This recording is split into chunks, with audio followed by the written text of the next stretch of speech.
Hey everybody, I hope your day is starting off great and awesome. I hope that, again, something that you wanted to be successful in today, you found yourself being successful in it. First of all, let me thank everyone for my last video that I shared on social media entitled Leaders in Their Self-Awareness. Thank you so much. It has over 1,000 views across all of my social media platforms. So thank you so much for that. This couldn't have been possible without you, so I really appreciate you doing that for me. So with that said, I do want to share another video with you all today. Something that's kind of been something I've been thinking about. I like to always share my experiences with you all, and that is leadership is very important. And for leaders to thrive in organizations, one thing leaders have to realize and understand is that leaders are the first recipients of change. What do I mean? I mean this. In order for anything to change in an organization, within a particular family unit, or whatever the case may be, leaders are the first recipients of change. Because just like it says, iron sharpens iron, what change does is it change births new change. So people can feel transformation. People can feel when you are genuine. People can feel when you are true. People can feel when you are real. And people can also feel when it's a facade.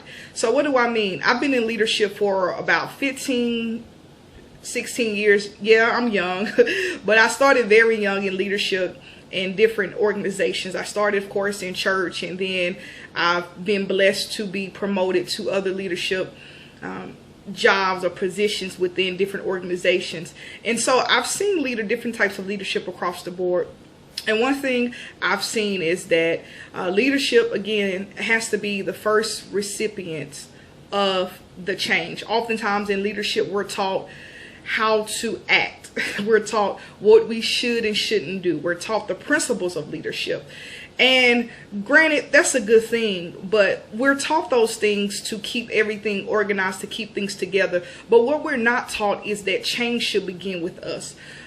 Anybody can act. Anybody can act for 8 hours. Anybody can act for 3 hours. However long you're holding a leadership position, anybody can act. But true change and true change and true transformation starts when it starts with on the inside of you. You first have to experience the change, because if you experience the change, you can live the change. Number one, if you experience the change, you believe the change, and then you can live the change, and other people can see, oh man, this is possible, or I can do this as well. So when they do ask those questions, how did you overcome this, or how were you able to get through this, you can actually give them a truthful answer, because it's something that you have not only encountered, but something that you conquered.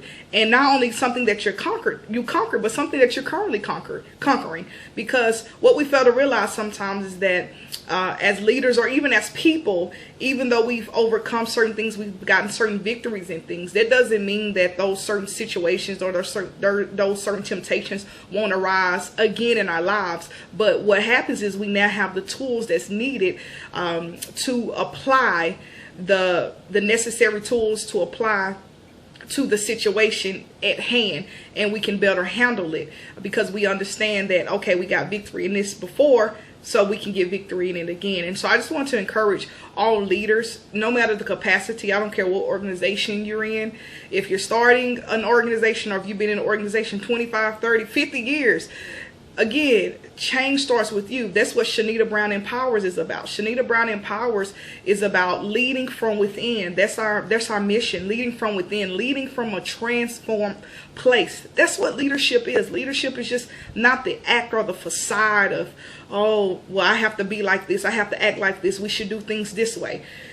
That's a part of it. But the main part is actually getting it deep down on the inside of you, getting it down deep down in your soul and in your mind and within your being, so it can become you.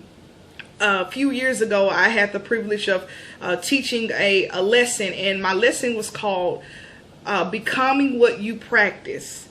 Becoming what you practice. If you want to see something in your life change or something different, you have to become what you want to practice. You have to practice what you want to become. That's so important. So as I end this, I just want to encourage all leaders and anybody in leadership position. You first have to be the recipient of the change before other people can become the recipient of the change. If you want to see a change within your organization or within your group or whatever the case, within your home, you first have to be the recipient, believe it, and live it. And then that will empower other people to not only believe it, but want to live it as well. Again, you guys.